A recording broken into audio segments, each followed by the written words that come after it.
So I'm here with Joe Hawk. He has a new movie out called Article 92, which was really good, by the way. I got to watch it on Amazon Prime to rent, and it's going to be there's some more platforms that get into time to talk about it. Absolutely. Thanks for having us here, World Film Geek. And yeah, it's really exciting. I mean, Article 92, it's about Dan Ravenport. He's a washed up journalist and he has some troubles at home. And he stumbles upon the U.S. military moving an alien across the roadway. That's how it begins. Yeah. That's awesome. So you've worked with Danny and Jabroni a few films as an editor. And so is this like your first film as a director, or have you done directing before as well? No. I've done many films. For Bobby was a short film I did, psychological thriller. Harvard Psychologist, also on Amazon Prime. That's a psychological horror. I've done Tony Martone, it's a mafia film. And I've also been DP on other people's projects, a lot of SAG films. I filmed Tom Sizemore before he died. Dan Roback, who played the Count on Rob Zombie's The Monster movie. Not in that movie, but I filmed him in another project. John Fiora, who was the bartender, I think, on Sopranos. I filmed him. So I filmed a lot of different people on different projects. But for me, this is like maybe my Article 92 is maybe my fifth, sixth, maybe seventh project. Oh, okay. All right. Well, before we get into the movie, what was your interest in film? Like, how did you get involved in wanting to be behind the scenes kind of guy? How did you get started and want to become a filmmaker? Yeah, that's an interesting question. So before all of that happened, I'm an accidental author, right? So in 2016, I actually wrote a nonfiction book. But rewinding back to the year 2000 is when I graduated high school. My English teacher, Miss Krantz, she said, "Joe, you got a gift. You got to write." I'm like, "Yeah, I'm me a writer? No way, right?" So it took 16 years later, and then I wrote my nonfiction book, a corporate book.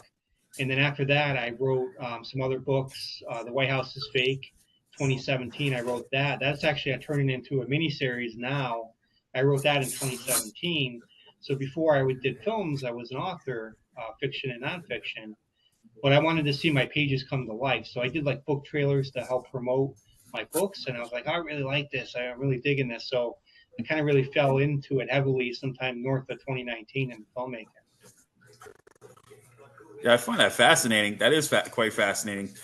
Like me, I do have a day job. I work in a library, but I've always knew, like, I always wanted to do something involving films. And people were saying, like, when I was in college, and by the time you graduated high school, I was just in my third year of college, and I think it was around 2000 where I was a CIS major, and I absolutely hated it. I was like, it was to the point where I was like, I can't do this.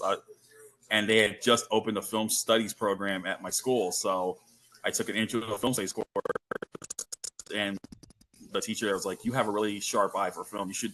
I think you should really consider majoring in film studies." So I was like, "All right, I think that's a good idea." So yeah, what could have been ended up being 6 years, but it was totally worth it because it led me to doing what I'm doing now. So, I just love writing about films and all that now. So I totally get where you're at with that. Where one thing leads to something involving movies. So I think that's pretty awesome. Absolutely, yeah, it's fun. So how did you come up with the idea for Article 92? Where did the whole genesis begin with that? That's a good question. So I'm a big Chris Carter X-Files fan, right? X-Files, Mulder and Scully, right? So that was kind of an inspiration for it. Article 92 had inspirations from the X-Files. Believe it or not, Crimson Tide. I don't know if you remember Crimson Tide, Gene Hackman and Denzel Washington, I believe. Yeah. And that idea was the two executive commanders, they're butting heads, right? So that wanted to incorporate some type of military butting heads. So that was inspired by that. And then finally, a little bit of a movie, an Alec Baldwin movie called Mercury Rising, about the kid that cracked the code, right? Yeah. And in that movie, it was all about the NSA. Everyone who was trying to kill the kid, they would stop at nothing to get him, right? So that's where the whole cat and mouse thriller kind of idea came about. So I wrote the screenplay with those films in mind, where Dan Ravenport, he's having some troubles at home. He starts drinking. He goes in his Corvette and he sees an alien in the roadway. Then we got the sci-fi, the military kind of background, and then it kind of turns into, all right, the general wants Dan Ravenport executed. That's the Crimson Tide kind of tie-in. Yeah. And then Mercury Rising, they'll stop at nothing to get him. So I kind of wrote this movie. It took us about 1 year to film it because it was all on the weekends. We filmed in Connecticut, Mass, Rhode Island, Maine, United Kingdom. It Oh, was really quite the experience. We flipped a car, as you know, as you saw. We're not Hollywood. We don't got 4 cars. We got one shot at this. yeah. And, I had about 3 hours of footage. I had to trim it down. I don't like a Titanic runtime. I wanted a 2 hour, around 2 hour runtime. So Article 92 came to be about a 2 hour, 8 minute runtime. That's awesome. Well, I think it worked because you got all these great elements mixed in, and you had a great cast. And sadly, we Yeah. lost Stephen Hugg is no longer around, and I'm sure if he Mm-hmm. was still alive today, he would enjoy what he would get to enjoy what he made here because he was excellent in the role of Dan. I mean, coming off as Yeah. this reclusive, this kind of guy who's at one point at the top of his game, Yeah. turn to drinking, gets into fights with his wives, and then this one incident, it becomes like the catalyst for a redemption arc for him in some ways. And what was it like Yeah. working with? What was it like working with Steven's a him? great guy. What's funny about that? How you brought him in there is, being an actor is very powerful, right? You can kind of get into the role. With him, he didn't touch alcohol, not one drop in his life, right? And he became this raging alcoholic. I said, Steve, I want you to be this raging alcoholic, and he's like, I love it, and he's great. His partner Laura McNamara was telling me. Steve did see the trailer, so at least he got to see that. But she was saying that Steve didn't really like to watch his own work. He was afraid, to see himself, which is kind of unusual because he nailed that role. He killed it. We're winning awards, Best Actor at the Senior Awards in Green Bay. Stephen Hugg won that. We're just winning all around awards, and he really killed the role. I mean, to be proud from the heavens, I think that's what's happening right now because he really did a good job on that. That's amazing. Yeah, I know. I got a friend who's also an actor, and she told me at one point, she's like, I really don't like watching my own stuff because Yeah. but for her, it's like I'm worried I'm going to judge myself like how I did in the Mm-hmm. film. So Right. she goes, I rarely watch my own stuff. I totally get where he was coming from back in the Mm-hmm. day. What I really liked was that you meshed a lot of the gunfire with some hand to hand combat, which was pretty cool. Like the hand to Yeah. hand combat for a film of this budget was actually pretty decently done. Like, how did you employ that? Yeah. Yeah, I appreciate that. For me, like I mentioned before, the sci-fi, I love the sci-fi, but I love action. I'm an action guy. I love films, all kinds of films. Last Boy Scout, Tony Scott film. I love that. The Die Hards, all of it, and I wanted action. I wanted some fighting, right? So Sean Burke is one of my stunt coordinator. He's from Maine. He's actually, believe it or not, I think a third, fourth, maybe fifth degree. I lose how many fingers black belt. So he's really into it, right? He really knows the stuff. And then Lewis was our stunt coordinator in Connecticut. So shout out to both of them. And what I really wanted to do is when I write the script, I don't really include, I just kind of include what's happening, but I don't really spell out the fight sequences. So I'll write, fighting ensues, and then I'll work with the fight guys and said, hey guys, all right, this is what I want to do is I want to basically, this girl is going to smash, a cup on his forehead. I want, them to kind of like, pick this actor up, throw him on the table. We're going to do that. We're going to take a plate and smash it on someone's face.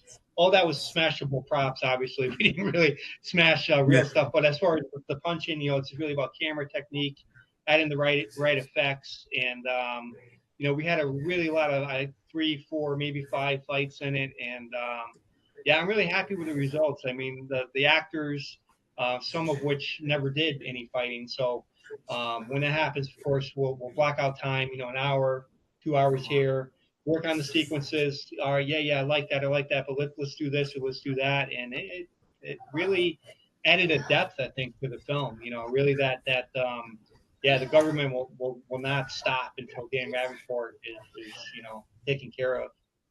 Yeah, and I like the fact that you were the fighting itself resorted to like more grounded, like close quarter combat because of course these guys are military grade. So I wasn't expecting anything of a Scott Adkins caliber of sorts where it's like Yeah. flashy.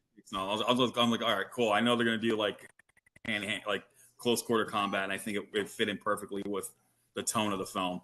And Yes. I think so. Another thing I liked was the alien scene. That was pretty cool as well. So what was the thing behind that? Like, how did you get the alien thing going with that?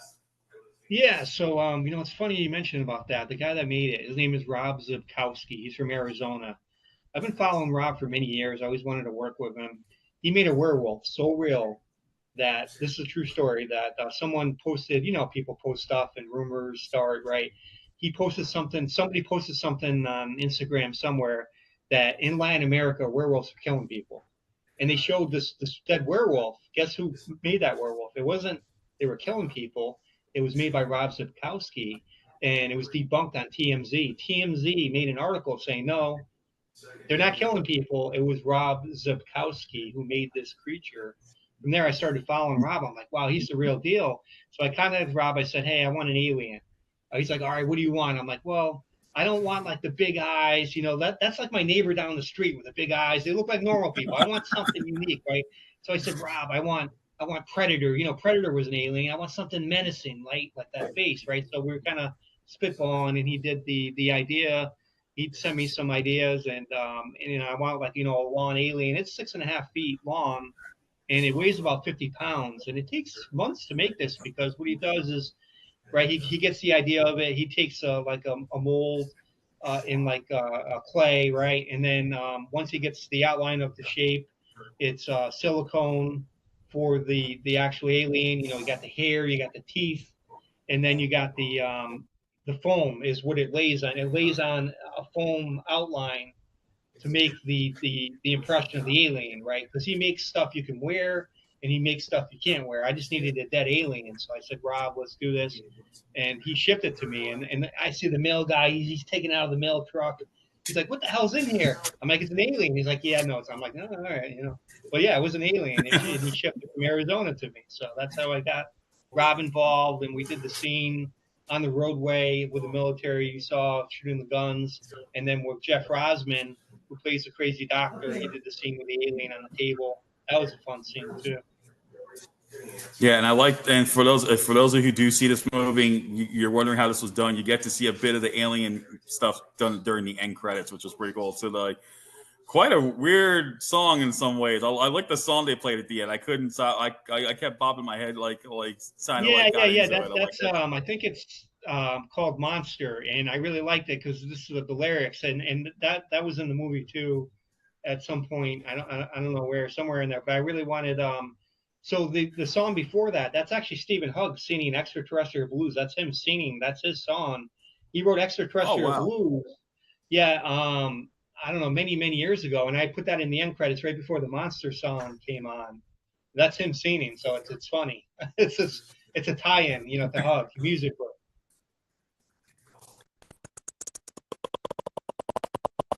Awesome.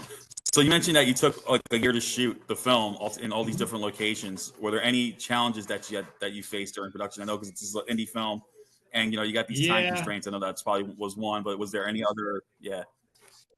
Trying to think of every location. I think probably the most challenging one was the UK one, United Kingdom, and I'll tell you why. Is Bruce Church? He played the president in the movie. He's from Rhode Island. I brought him down to the UK. That's where we did all the Oval Office stuff.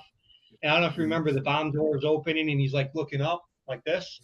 That was done in the Yeah. UK too, with the bomb doors opening. That was done in the United Kingdom. But the challenging part is a lot of my friends, David Perlmutter, he's an author as well. He wrote a book called Wrong Place, Wrong Time.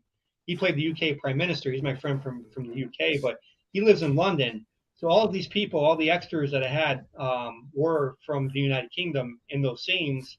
But the problem is they're in London, and the production house is a former military base in Norwich, UK, which is 3 hours from London. But I get a car, right? I'm an American driving on the wrong side of the road. They say it's the right side of the road. But the challenging part was, I'm picking these people up. I have no idea where I'm going. And then we go 3 hours to film. So I get there Friday. We have a little time to play. Saturday morning, boots on the ground. I'm picking up people. We got to be there by 10 a.m. to the production house. We film literally all day, like 10 to 6, 10 to 7. We get back to our hotel at 11 p.m.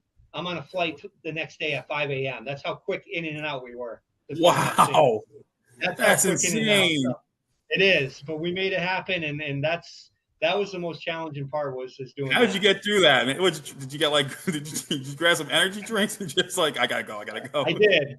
I had a couple monsters. It was brutal, but it was worth it. Oh, that's awesome.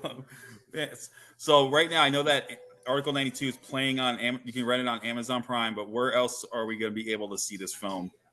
Yes, so I'm waiting on a few other locations. This Father's Day, which is June 15th, Happy Father's Day to all the fathers.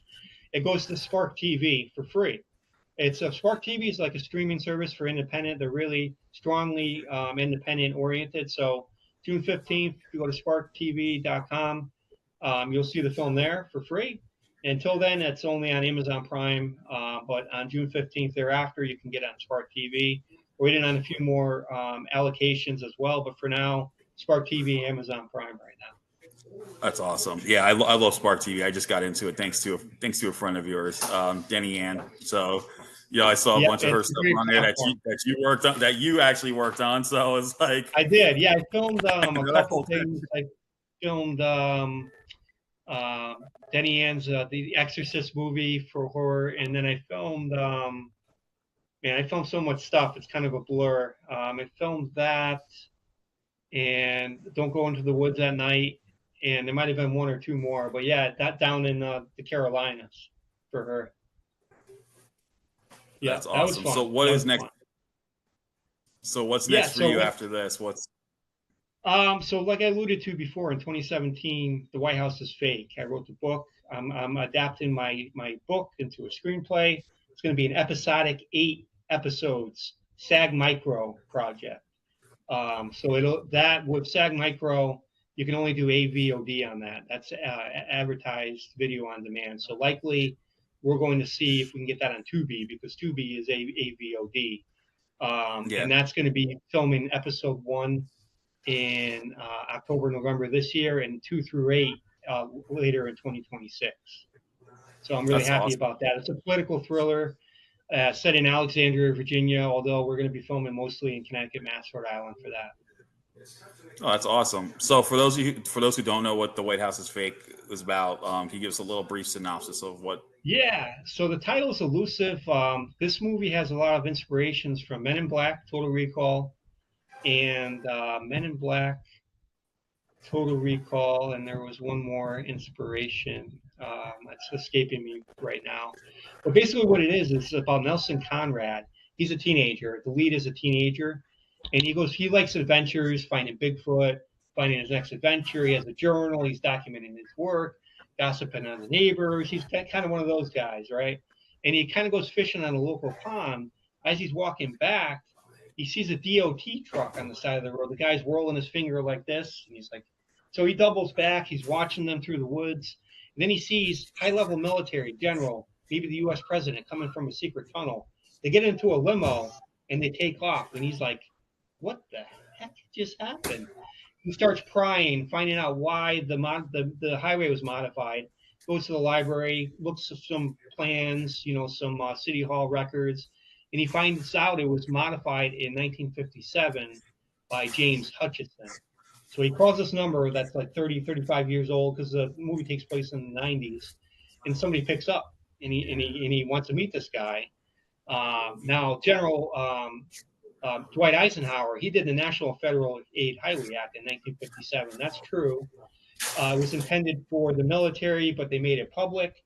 I tie my fiction around that, and I say in 1957, Mr. Eisenhower also modified that act to include the Presidential Protection Act. That's when Nelson Conrad discovers, and he meets with this James Hutchison, and he kind of gives them this like half made up story. He doesn't believe him, so he starts following. Let's say he gets a little too close to the truth, and it's like that political thriller type of movie. But the narrative changes to Matthew Underwood. Something happens to Nelson, and then the lead from Nelson changes from Nelson to Matthew. It's supernatural. The movie Ghost was the other inspiration. So we got Ghost, Total Recall, um, elements in this film. So it's really Oh exciting. wow, I'm really, that yeah, does sound really. it's That sounds really good. That's something I'd be totally into watching. So I'm yeah. definitely gonna So take a look, episodes check that out. one through eight, film in 2025, 2026. Oh man, that's awesome. Well, everyone, check out Article 92 right now. You can rent it on Amazon Prime, and on this starting this Sunday, you can check it out on Spark TV. We're gonna have a link in the description below when it's all said and done. But Joe, thank you so much for taking the time to talk about it. I cannot wait to see this upcoming projects and all your other stuff, man. Absolutely. I appreciate the time as well. And World Film Geek, if you haven't seen Albert's site, worldfilmgeek.com, many great reviews. He's doing his thing. We're doing our thing. We're happy to have me here. Thank you. Yeah, thank you so much. And yes, just for everyone's aware, July 12th will be our live stream for the 10th anniversary of worldfilmgeek.com. So everyone check Oh, that happy out as well. anniversary. That's Thank you good. so much. All right, well, everyone, you take care and you stay awesome. Thanks, guys.